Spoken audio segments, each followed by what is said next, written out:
Boy, I don't know. Can you hear? Listen for a minute. Hear that?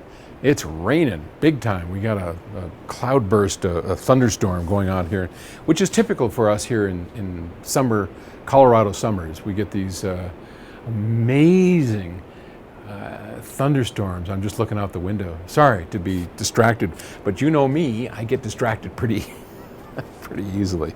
All right, today, will playing bad music harm the system?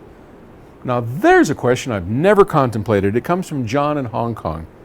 And John writes, will some low-resolution music file played by a high-end audio system cause any kind of damage to the system?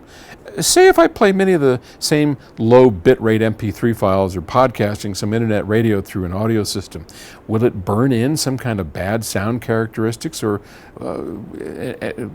what'll happen? I mean, will it make the system unbalanced? Now, that is a question I have never contemplated. My first answer is no.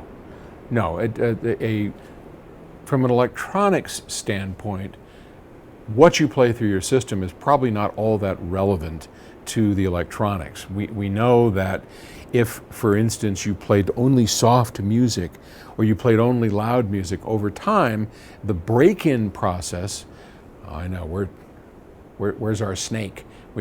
Breakin. We were talking about Breakin, okay? Now we need a snake. Snake, snake, snake. Okay, here comes the snake. Snake's coming in. All right, so electronics does break in over time. And what you play through the system has a determining factor, and I think it's mostly by amplitude. I don't think it's the kind of music. I think it's, how much voltage is in that process. When we break things in, we'll put a fairly high signal through it because a low signal isn't going to be as effective for break-in, for forming capacitors, for affecting the way that insulation and dielectrics,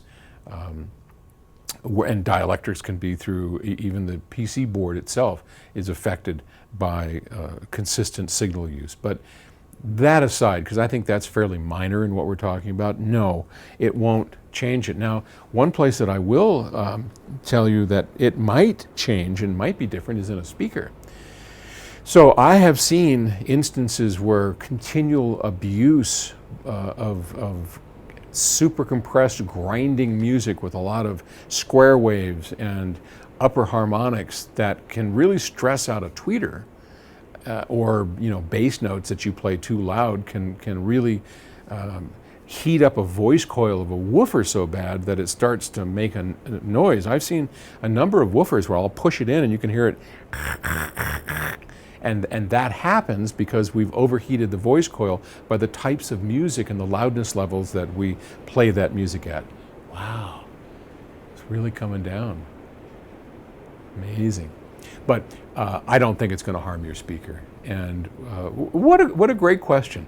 Thank you so much, John. I appreciate you asking that. Hong Kong is a city that I love. I've always said, if I don't like cities, but if I had to live in a city, at first I thought New York, because New York's got a lot of good energy to it. But overall, I'd pick Hong Kong.